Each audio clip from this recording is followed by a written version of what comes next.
మత్తయి సువార్త 2వ అధ్యాయంలో కొన్ని మాటలు చూద్దాం. మత్తయి సువార్త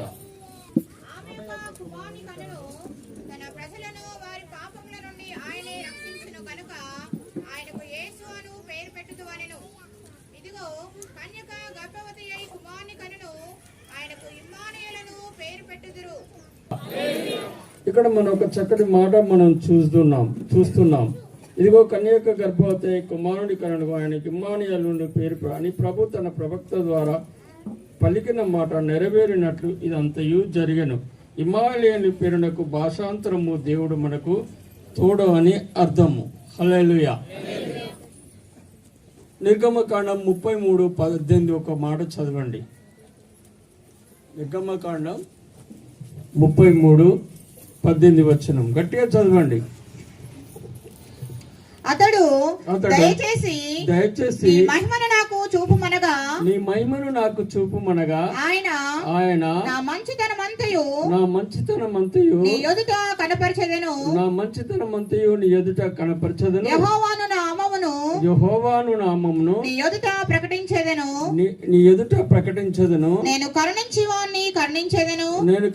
వారిని కరుణించెదను ఎవని యందు కనికరపడదునో వాని యందు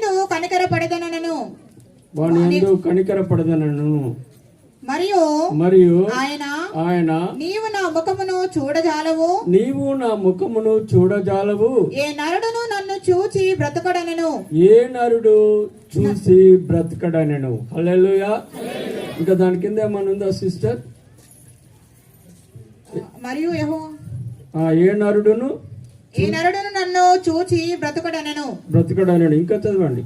మరియు యెహోవా ఇదిగో నా సమీపమున ఒక స్థలము ఉన్నది నీవు ఆ బండ మీద నిలవవలెను నా మహిమ నిన్ను దాటి వెళ్ళుచుండగా ఆ బండ సందులో నిన్ను ఉంచి నిన్ను దాటి వెళ్ళే వరకు నా చేతితో నిన్ను కప్పెదను. హల్లెలూయా. ఇంకొక మాట ఉన్నది చూడండి. ఏ నరుడు అనే మాట చదవండి. ఏ నరుడును నన్ను చూసి బ్రతకడు. హల్లెలూయా. ఎవరిని? దేవుణ్ణి. అందరు చెప్పండి. దేవుణ్ణి ఏ నరుడు చూసి బ్రతకడట. మోషే ఏమంటున్నాడంటే నిర్గమకాండం 33:18 మోషే ఆశపడుచున్నాడు దేవుణ్ణి చూడాలని, తన మహిమను చూడాలని, తనతో మాట్లాడాలని. ఇక్కడ 3 విషయాలు ఉన్నాయి. తన మహిమను చూశాడు, దేవునితో మాట్లాడాడు, కానీ తను పూర్తిగా ఒక మనిషి రూపంలో దేవుణ్ణి చూడాలని ఆశపడ్డాడు. కానీ మోషతో దేవుడు ఏమంటున్నాడంటే ఏ నరుడు నా ముఖము చూసి బ్రతకడు. హల్లెలూయా. ఇక్కడ ఉన్నది వాక్యం చెప్పవలసిందంతా ఏమి ఉంది, కానీ నేను ఎవరిని విమర్శించడం కాదు. కానీ దేవుణ్ణి ఎవరు చూడలేరు. దేవుణ్ణి చూడాలని, దేవుణ్ణి కలవాలని, దేవునితో మాట్లాడాలని మనిషి కోరిక అనాది నుంచి ఉంది, కానీ అది నెరవేర్చబడతలేదు. దేవుడు ఏం చేసినాడు? ఒకప్పుడు ప్రవక్తలను పంపించినాడు. ప్రవక్తల మాట జనము, ప్రపంచము, లోకము వినలేదు. వరపుత్రులను కూడా పంపించాడు, వారి మాట కూడా వినలేదు. ప్రవచనాలు వారు ప్రవచించినారు. యేషయా ప్రవక్త అనే మాట ఇక్కడ ఉంది చూడండి. యేషయా ప్రవక్త కూడా ఎన్నోసార్లు ఇశ్రాయేలు ప్రజలకు, ఇప్పుడు చాలా మంది ఏమంటారంటే క్రీస్తు పూర్వము, క్రీస్తు శకము అంటే మన వాళ్ళు ఏమంటారంటే ఇది మన మతం కాదు, ఇది పరాయి వాళ్ళ మతము, ఇది ఇంగ్లీష్ వాళ్ళ మతము. ఇక వేరే చెప్తారు. వారు చెప్తున్నారు కదా, వారు చెప్పే విషయాలు నిజమే కావచ్చు, అబద్ధమే కావచ్చు, కానీ అప్పుడు ఇంత జనరేషన్ లేదు. 2000 సంవత్సరాల కింద మానవ సంచారం లేదు. అందుకే ఆయన జనాన్ని ఏర్పరచుకున్నాడు ఇశ్రాయేలు ప్రజలుగా. అందుకే అది ఇప్పుడు ఏమంటారంటే ఇది మన మతం కాదంటారు. మనం లేవు కదా, మరి మనం ఉంటే మన దగ్గరకు వచ్చేదే. ప్రభు వారు వచ్చారు. అందుకే ప్రభు తన 12 మంది శిష్యులకు ఏమని చెప్పాడంటే మీరు సర్వ సృష్టికి సువార్తను ప్రకటించాడని ఆజ్ఞ ఇచ్చాడు. మనం చెప్పుకోవడానికి ఇక్కడ లేదు, కానీ దేవుని విషయం ఆలోచిస్తున్నాం. ఏంటిది దేవుడు అంటే, ఆ దేవుడు మనకు మోసకు అగుపడలేదు, కనపడలేదు, చూడలేదు, చూస్తే బ్రతకలేడు. ఇంకొక వచనం మీకు నేను చెప్తాను, చదవండి. యోహాను సువార్త 1:18 వచనం చదవండి. ఇక్కడ ఉండేలా చదవండి. యోహాను సువార్త 1:18. ఎవడును ఎప్పుడైనను దేవుణ్ణి చూడలేదు. మోసతో చెప్తున్నాడు, ముఖాముఖిగా ఆయన సీనాయి కొండ మీద చెప్తున్నాను, ఆశపడ్డావు, నువ్వు ధర్మశాస్త్రం నువ్వు రాసినావు, నువ్వు సీనాయి కొండకు వచ్చినావు, నన్ను చూడాలని వచ్చినావు, కానీ నువ్వు చూస్తే చచ్చిపోతావు. నీకు అంత నీ ఆశ ఉంటే, అంత నా మీద ప్రేమ ఉంటే, ఒక బండి చందున నువ్వు ఉండు. ఆయన దయగలవాడు, ఆయన ప్రేమ గలవాడు. అందుకే మనం పాడినాం, ప్రేమ యేసుని ప్రేమ అది ఎవ్వరునూ కొలవలేరు. తండ్రి అయిన దేవుడు ఏం చెప్తున్నాడు, ఆ బండ చందున ఉంచి నా పక్షం వెనుక నుంచి తన చేతిని కూడా అడ్డం పెట్టాడు. హల్లెలూయా. అడ్డం పెట్టినాడు, నువ్వు నన్ను చూసి చచ్చిపోతావు అని. ఆయన దయను, ఆయన ప్రేమను, ఆయన కనికరము ఎంతగా ఉందో చూడండి. అందుకే యోహాను సువార్త 1:18 వచనంలో చూడండి, ఎవడును ఎప్పుడైనను దేవుణ్ణి చూడలేదు. నేను విమర్శించేది లేదు. మన ఇష్టమైన దేవుణ్ణి పెట్టుకొని ఉంటే మంచిదే కావచ్చు. నన్ను ఒక ఆయన అడిగాడు, మేము యేసు ప్రభు నమ్మకుంటే అందరం నరకమే పోతామా? మీరు యేసు మతం పట్టిన వాళ్ళే పరలోకం పోతారా, దేవుని దగ్గరికే పోతారా అంటే, నువ్వు నరకం పోతావని నేను అంటలేను. నువ్వు ఏ దేవుని నమ్మినావో ఆ దేవుని దగ్గరికే పోతావు. అవునా కాదా?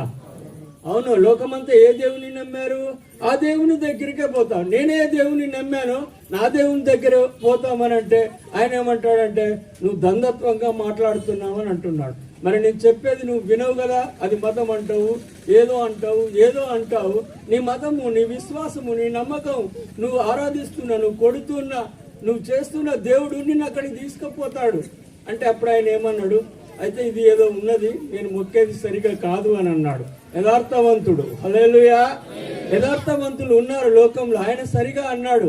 అందుకే ఇక్కడ మాట ఏంటిదంటే, యోహాను సువార్త 1:18 కూడా ఏమంటాడు చూడండి, చదవండి. ఎవడును ఎప్పుడైనను దేవుణ్ణి చూడలేదు. హల్లెలూయా. ఇంకొక ఆయన అన్నాడు, చూడని విషయము నువ్వు నాకు బోధిస్తున్నావు తండ్రి అంటున్నావు. ఈ ప్రశ్నలు మీరు కొందరికి తెలియకుండా, దేవుని విషయాలు ఎలా ఉన్నాయంటే, నువ్వు చూడని దేవుని గురించి, ఏదో రాసి పెట్టిన దేవుని గురించి, ఏదో మత ప్రవచనాలు చెప్పే దేవుని గురించి నువ్వు చెప్తున్నావు. కానీ అది ఎంతవరకు నిజము అని నన్ను అడిగాడు. అది నిజమే ఉంది అన్నాడు. ఎట్లా నిజం, నాకు రుజువు చేయనన్నాడు. ఒకవేళ నీ కడుపులో ఉన్న పేగులను నువ్వు ఎప్పుడన్నా చూసినావా అంటే చూడలేదన్నాడు. కిడ్నీలను ఎప్పుడన్నా చూసినావా చూడలేదన్నాడు. కార్యములు ఉన్నాయి, మన కార్యాలు, గొర్రెలకు మేకలకు ఉన్నట్టు కార్యాలు, అవి ఎప్పుడన్నా చూసినావా అన్నాడు. చూడలేదన్నాడు. మరి అవి ఉన్నాయా లేవా అంటే ఉన్నాయన్నాడు. నీకు కనబడినంత మాత్రాన్నే దేవుడు లేడని అంటావా? హల్లెలూయా. నువ్వు కనబడినంత మాత్రాన దేవుని, నీ కడుపులో ఉన్నదేమన్నా కనబడుతున్నదా? మరి నీకు కనబడతలేదు, కానీ మరి నువ్వు చలిస్తున్నావు, నడుస్తున్నావు, తింటున్నావు, బ్రతుకుతున్నావు, అవి లోపల ఉన్నాయి, అవి కనబడతలేవు, అది చూస్తా. ఇంకొక ఆయన ఏమన్నాడు, తండ్రి అంటే ఏంటిది, కుమారుడు అంటే ఏంటి, పరిశుద్ధాత్మ అంటే ఏంటిది, ఈ 3 దేవుళ్ళు ఒక్కడేనా, నాకు వివరించి చెప్పండి అన్నాడు. నాకు ప్రశ్నలు చాలా మంది వేస్తుంటాడు. నేను చెప్పాను, నువ్వు తండ్రి అంటే నమ్మవు, కుమారుడు అంటే నమ్మవు, పరిశుద్ధాత్మ అంటే నమ్మవు. మరి నీకు ఒక ప్రూఫ్ ఇప్పిస్తా, నువ్వు నమ్ముతావు అంటే నమ్ముతా అన్నాడు. సూర్యుడు ఉన్నాడా? ఉన్నాడు. సూర్యుడి నుంచి ఏమొస్తుంది అని అన్నాడు, వెలుగు వస్తుంది అన్నాడు. సూర్యుడి నుంచి వెలుగు వస్తుంది, మరి వెలుగు నుంచి మనకేమొస్తుంది? వేడి వస్తుంది. హల్లెలూయా. ఉడకపోస్తాం, వేడి వస్తున్నది. మరి ఎవరి దగ్గర నుంచి వస్తుంది అంటే సూర్యుడి నుంచే వస్తున్నాయి. ఎన్ని వస్తున్నాయి అంటే 2 వస్తున్నాయి. వెలుగు వస్తుంది, వేడి వస్తున్నది. మరి దేవుడు అనేవాడు ఉన్నాడా అంటే ఉన్నాడు. హల్లెలూయా. తండ్రి ఉన్నాడా? ఉన్నాడు. తండ్రి పని చేశాడు ఆది కాలంలో. తన ఇశ్రాయేలును నడిపించాడు, అనేక అద్భుతాలు చేశాడు, అనేక ఆశ్చర్యాలు చేశాడు. మనుషులు లోబడలేదు, తిరుగుబాటు చేశారు, నశించినారు ప్రజలు, జనాంగం. అప్పుడు జనాంగం తర్వాత వారు ఏం చేశారంటే, వారు తిరగబడినప్పుడు వారు ఎదురు తిరిగినప్పుడు ఏం చేశాడంటే ప్రవక్తలను వాళ్ళని పంపించిన తర్వాత తన కుమారుని పంపించాడు. కుమారుని పంపించిన తర్వాత ఏమి జరిగింది అంటే కుమారుని కాలం, కుమారుడు పనిచేశాడు. ప్రభు అయిన యేసుక్రీస్తు ఇప్పుడు మీరు చెప్పినట్టుగా కిరణ్ తన మెసేజ్లు ఇచ్చాడు. ఆయన అద్భుత కార్యాలు చేశాడు, ఆశ్చర్య కార్యాలు చేశాడు, ఎన్నో గొప్ప విషయాలు చేశాడు. ఆయన మహాదేవుడు అని ప్రకటన చేసినాడు. ఇప్పుడు పరిశుద్ధాత్మ కాలం పాపాన్ని ఒప్పిస్తాడు, శాపాన్ని ఒప్పిస్తాడు, స్వస్థత నీకు అనుగ్రహిస్తాడు, నెమ్మది నీకు అనుగ్రహిస్తాడు, శాంతిని నీకు అనుగ్రహిస్తాడు. మత్తయి సువార్త 7:7 ప్రకారంగా నువ్వు అడుగు వాటినెల్లా ఆయన పొంది నీకు జవాబుగా ఇస్తాడు. నేను ఇంకొక మాట చెప్తాను దేవుని యొక్క వాక్యంలో. తర్వాత తిమోతికి వ్రాసిన పత్రిక 1 తిమోతి 6:6 త్వరగా చదవండి. 1 తిమోతి 6:16 సమీపింపరాని తేజస్సులో, దేవుడు సమీపింపరాని తేజస్సులో ఆయన మాత్రమే వసించుచు అమరత్వము గలవాడై ఉన్నాడు. మనుషులలో ఎవడును ఆయనను చూడలేదు.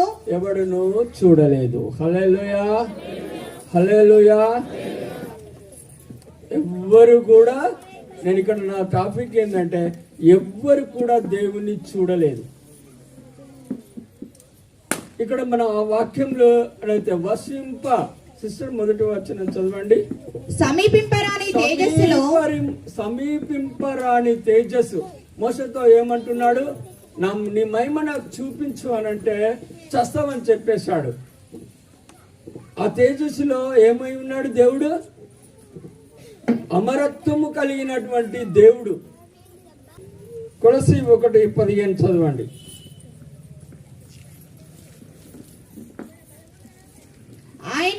ఆయన అదృశ్య దేవుని స్వరూపి అయి సర్వ సృష్టికి ఆది సంభూతుడై ఉన్నాడు.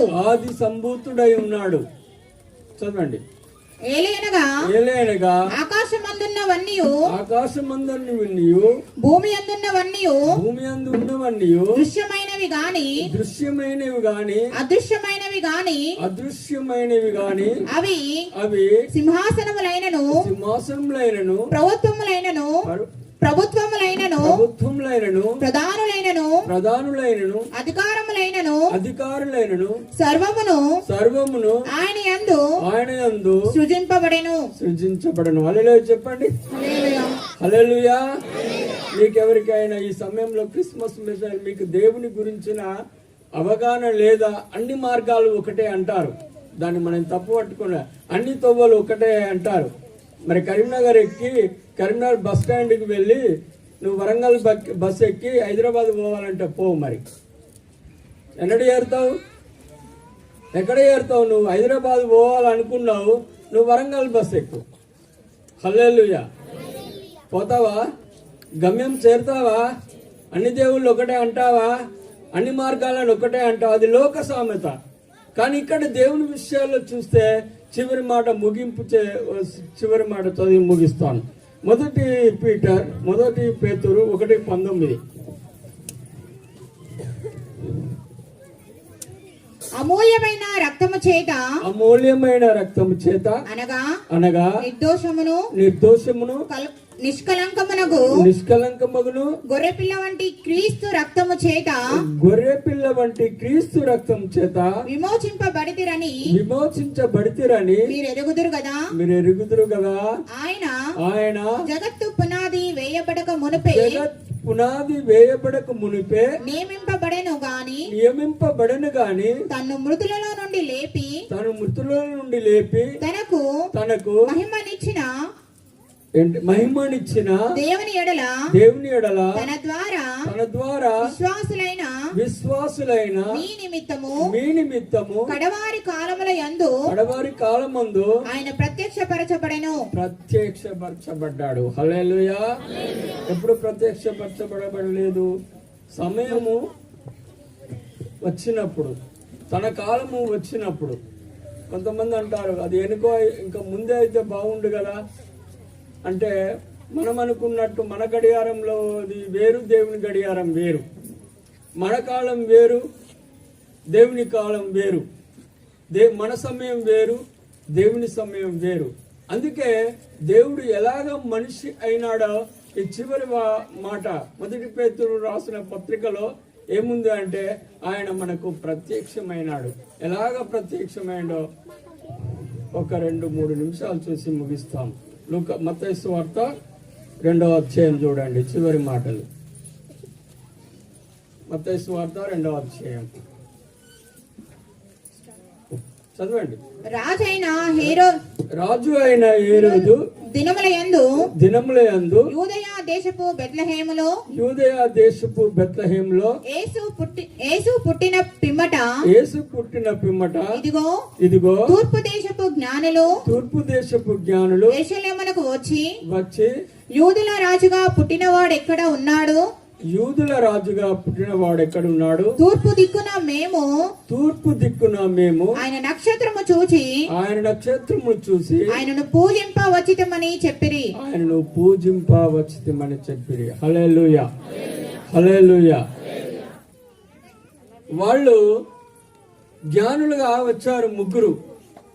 వాళ్ళదెంత ప్రయాసం అంటే ఇక్కడ ఒక పెద్ద రహస్యంగా ఉంది. ఒక నక్షత్రం వచ్చి ఆ తూర్పు జ్ఞానులో ఉన్న వాళ్ళ సొంత దేశంలో ఉండి ఆకాశంలో ఇలాగా మిల్క్ మిల్క్ మిల్క్ మిల్క్ అని ఒక సిగ్నల్ ఇస్తుంది. వీళ్ళు కూడా ఆకాశంలో నక్షత్రాలను, సూర్యుని, చంద్రుణ్ణి, అక్కడున్న గోళములను, తర్వాత ఇవన్నీ వాళ్ళు ఎప్పుడు అదే పైకి పెట్టి పరీక్షించేవాళ్ళు. ఒక స్టార్, ఒక చుక్క మాత్రము మిల్క్ మిల్క్ అని అంటున్నది. అది ఒక రహస్యమైన విషయం. అది ఏంటిదంటే, మరి రాజులు పుట్టినప్పుడు ఆ యొక్క స్టార్, ఆ చుక్క ఆకాశంలో ఉద్భవిస్తుందని అన్నారు. కానీ ఏ రాజులు పుట్టినప్పుడు ఏమి ఉద్భవించిందో అది క్లియర్గా బైబిల్లో లేదు. కానీ మరి అక్కడ ఒక నక్షత్రం మిలమిల కొట్టుకుంటూ ప్రాణవాయువులాగా ఒక జీవం గల స్టార్గా ఉన్నప్పుడు జ్ఞానులు వారు మేధస్సు, వారి తెలివి, వారి జ్ఞానంతో ఎంతో గొప్ప విషయము సంభవించినట్టు ఉన్నది. మనము తిరిగి వెళ్ళాలని వాళ్ళు ఆలోచన చేశారు, తూర్పు దేశపు జ్ఞానులు. అందుకే భారతదేశంలో తూర్పుకు ఎంత ప్రాముఖ్యత ఇస్తారో మీకు తెలుసు. దర్వాజులైనా, కిటికీలైనా, పొయ్యి పెట్టుకున్నాడైనా, ఏ దేశమైనా, ఏ మతమైనా, ఏ కులమైనా, ఏ జనమైనా, ఏ భాషలైనా తూర్పు అంటే ఎంతో ఇష్టము. అది దేవుని వాక్యంలో ఉంది, తూర్పు. అందుకే తూర్పు దిక్కే తిరిగి దండం పెడతారు. తర్వాత పూజలు, పునస్కారాలు, నమస్కారాలు, తడిబట్టలు చేసినప్పుడు వారు ఎవరైనా ఏ జనమైనా తిరిగి తిరిగి ఏంటంటే తూర్పుకే దండం పెడతారు. అది ఎంతైనా సత్యంగా ఉన్నది. అందుకే వీళ్ళు ఆ స్టార్ కదలికను, ఆ చుక్క మెరేయడం చూసి వాళ్ళు ఆలోచించారు, ఇదేదో గొప్ప విషయము జరిగినట్టున్నది అని. వాళ్ళు కదులుతుంటే, వాళ్ళు భూమి మీద కదులుతుంటే నక్షత్రం కూడా కదులుతుంది. అయితే కదులుతుంటే వాళ్ళ ఆలోచన, వాళ్ళ జ్ఞానము, దేవుడిచ్చిన జ్ఞానంతో వాళ్ళు ఏం చేశారంటే అసలు ఆ వ్యక్తిని చూడలేదు, ఆ దేశాన్ని చూడలేదు, ఆ రాష్ట్రాన్ని చూడలేదు, ఆ మనిషిని కూడా చూడలేదు. అసలు వాళ్ళు ఎవరు అనేది వాళ్ళకి తెలియదు. కానీ వాళ్ళు ఎంత మంచి జ్ఞానముతో వాళ్ళ యొక్క బహుమానాలు తయారు చేసుకొని ఒక సుదీర్ఘమైన ప్రయాణము, ఒంటల మీద ప్రయాణం సాగించారు. వాళ్ళు ఎప్పుడైతే అవి సిద్ధపరుస్తున్నప్పుడు ఆ చుక్కను చూస్తున్నాడు, ఆ చుక్క కూడా కదులుతూ వచ్చేసింది. కదులుతూ వస్తూ వారి ప్రయాణం అంతట్లో ఆ చుక్క సహకరించింది. ఆ చుక్క సహకరించ ఇజ్రాయేల్ దేశము, యూదా దేశము, యెరూషలేం దేశము, బెత్లెహేము గ్రామం వరకు వచ్చేసింది. వచ్చేసినప్పుడు వాళ్ళు ఎక్కడ ఆగిపోయారంటే మహారాజు అయిన హేరోదు యొక్క గడిలో, ఆయన భవనంలో ఆగిపోయారు. అప్పుడు ఆ చుక్క నిలిచిపోయింది. అప్పుడు హేరోదు మహారాజు జ్ఞానులను, శాస్త్రులను, ధర్మశాస్త్ర ఉపదేశకులను, మరి సద్దైకలను, పరిసయ్యులను వీళ్ళందరినీ పిలిపించి వార్త జ్ఞానులే చెప్పారు. ఎవరికి? హేరోదు మహారాజుకు చెప్పారు. ఏమని చెప్పారంటే, యూదుల రాజుగా పుట్టినవాడు ఎక్కడ? హల్లెలూయా, హల్లెలూయా, హల్లెలూయా. వీళ్ళే చెప్తున్నారు. ఆయనకి ఎట్లా మనకు తెలియబడ్డాదో యూదుల రాజు అని వారికి ఎట్లా తెలియబడ్డాదో మనకు తెలియదు. కానీ వారి ఒక వేరే ధర్మశాస్త్రాన్ని వారు చాలా ఒక రకంగా చూస్తే వారు యాకోబులో నక్షత్రము ఉదయించిన ధర్మశాస్త్రాన్ని కూడా సైన్స్ ను కూడా శాస్త్రమును కూడా ఖగోళిక పరిస్థితులను కూడా వారు పఠించి ధ్యానించిన వ్యక్తులు కాబట్టి వాళ్ళ దాన్ని బట్టి ధర్మశాస్త్ర ప్రకారంగా యూదయ బెత్లెహేము యెరూషలేం ప్రాంతంలోకి వచ్చి హేరోదు మహారాజు దగ్గర అడుగుతున్నాడు. ఆయన మహారాజు కాబట్టి ఆయన అడుగుతున్నాడు, యూదుల రాజు ఎక్కడ పుట్టినాడు? మేము ఆయనను చూసి బంగారమును సాంబ్రాన్ని బోలమును పూజించవచ్చిమని. ఒక్కొక్కరి ప్రయాణాలు ఒక్కొక్కరు ఉన్నాయి. ఈ బైబిల్ గ్రంథంలో మత్తయి సువార్త, లూకా సువార్తలో ఎక్కువగా ప్రయాసపడిన వాళ్ళు ఎవరంటే యేసేపు, మరియా జ్ఞానులు. వారు సుదీర్ఘమైన వారి జీవితాల్లో ప్రయాణాలు చేశారు యేసును కలుసుకోవడానికి. ఇంకెంతో మంది ఉన్నారు. కానీ చివరిగా నేను ముగింపే సమయంలో ఒక అవకాశాన్ని హేరోదు పోడగొట్టుకున్నాడు. ఎలాగా పోడగొట్టుకున్నాడంటే కక్షతో నింపబడ్డాడు, కోపంతో నింపబడ్డాడు, పగతో నింపబడ్డాడు. యేసును చంపాలని ఉద్దేశం కలిగి ఉన్నాడు. రోమ ప్రభుత్వం కింద ఉన్న ఇశ్రాయేలు ప్రజలు, రోమ ప్రభుత్వము అధికారంగా ఉన్న శాస్త్రులు, పరిసయ్యులను, సద్దకయ్యులను ఆయన జీవించినంత కాలము యేసు ప్రభు మీదకి పురికొల్పినాడు. యేసు ప్రభును మరియను ఎవరు తిట్టనోళ్ళు ఉన్నారు ఈ భూప్రపంచంలో? నేటి వరకు అన్ని దేశాల వారు, భారతీయులు కూడా యేసును రోజు తిడుతున్నారు, మరియను రోజు తిడుతున్నారు. వారు బ్రతికినప్పుడు తిట్టారు, వారు చనిపోయినాక తిట్టినారు. యేసు రెండో రాకడ వచ్చేంత వరకు దూషిస్తూనే ఉన్నారు. అవునా కాదా? మీరు ఒప్పుకున్నా ఒప్పుకోకుండా ఎవరినైనా అడిగిన ఎదురు ప్రశ్నలు. మరియనైతే భయంకరమైన యూట్యూబ్లో చూస్తుంటే భయంకరమైన తిట్లు తిడుతున్నారు. యేసు ప్రభును కూడా భయంకరమైన తిట్లు తిడుతున్నారు. మననేం తిడుతున్నారంటే మనం సంకర జాతికి ఉట్టినోళ్ళు అంటున్నారు. హేరోదు ఏం చెప్పాడంటే సద్దకయ్యులకు, పరిసయ్యులకు వాళ్ళకు జ్ఞానం లేదు.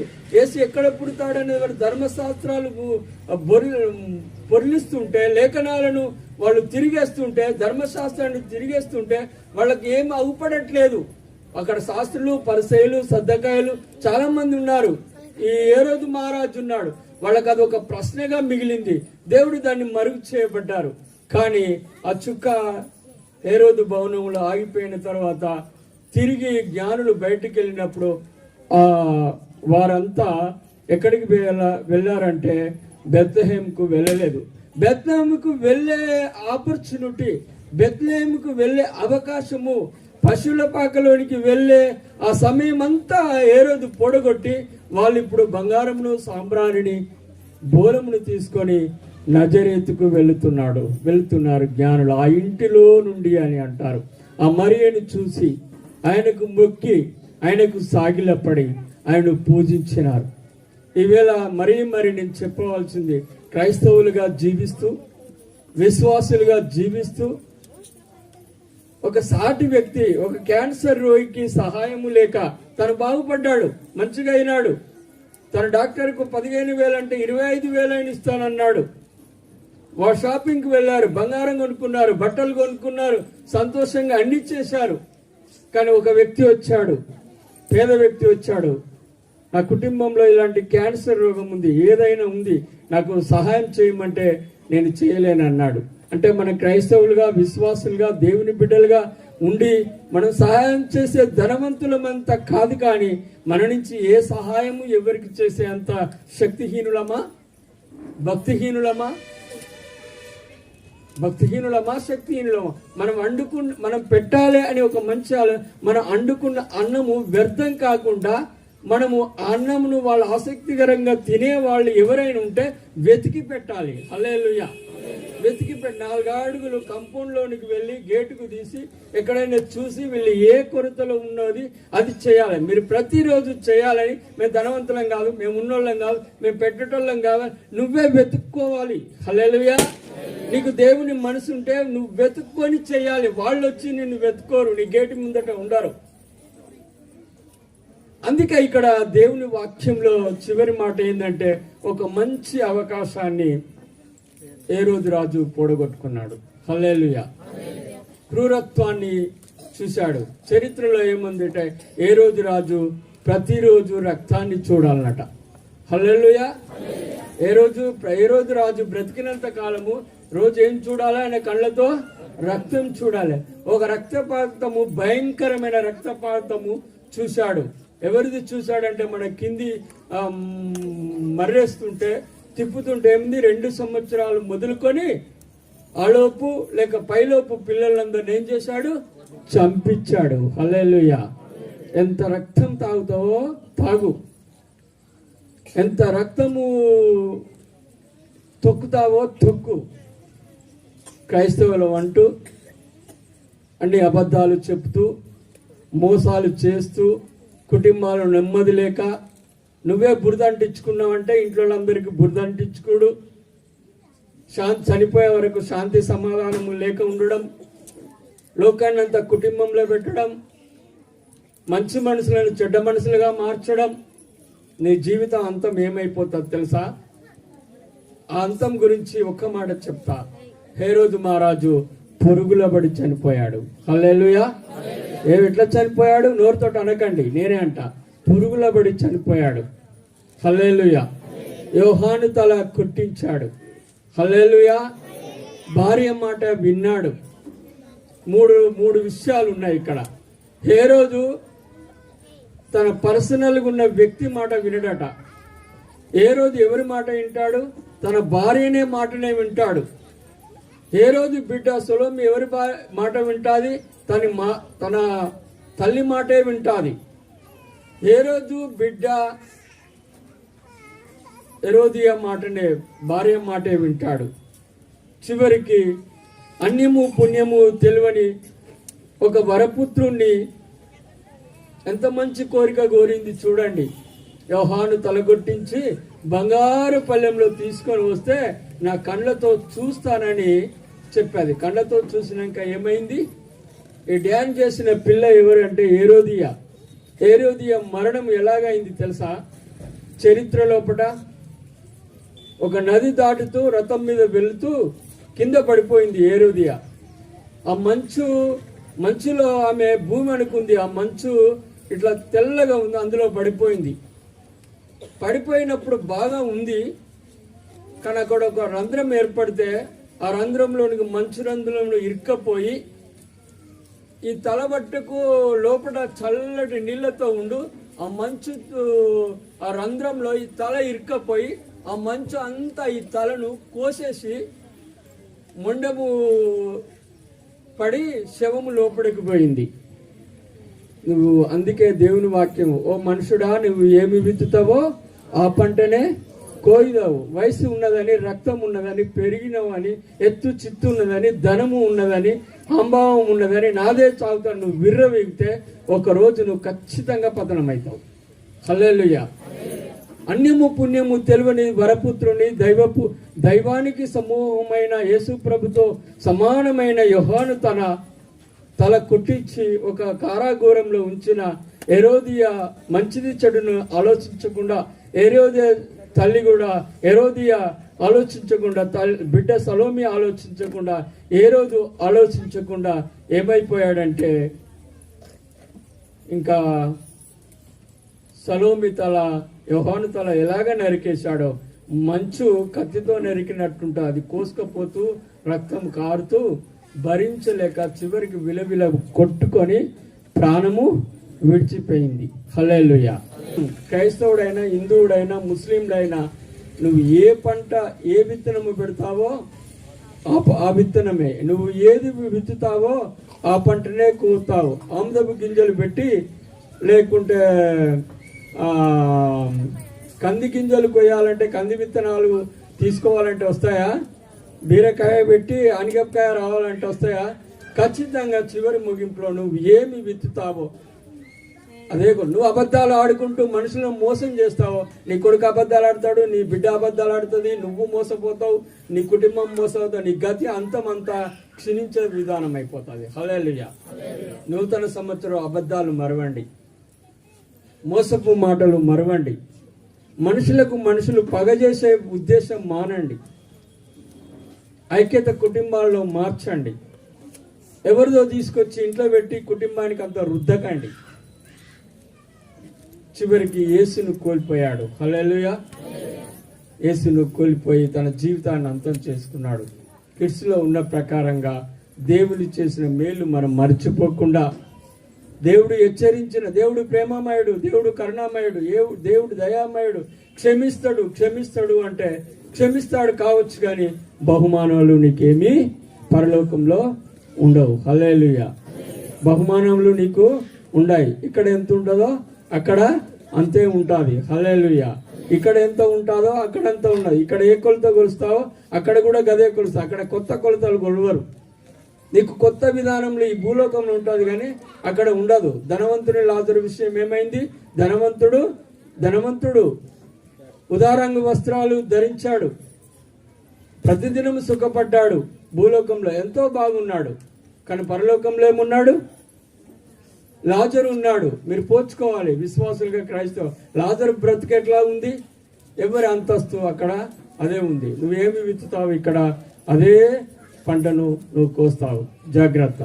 మంచి మనసును పొంది, మంచి ఆత్మను పొంది, ఇతరులకు మేలు చేసి తృప్తికరంగా నువ్వు జీవిస్తూ దేవుని ఆజ్ఞలు, కట్టడాలు, ఆయన ఆజ్ఞలు అనుసరిస్తే దేవుడు నిన్ను 91 కీర్తన ప్రకారంగా నిన్ను తప్పిస్తాడు, తాను నిన్ను దీవిస్తాడు. దేవుడు తన వాక్యమును దీవించుగా. ఆమేన్.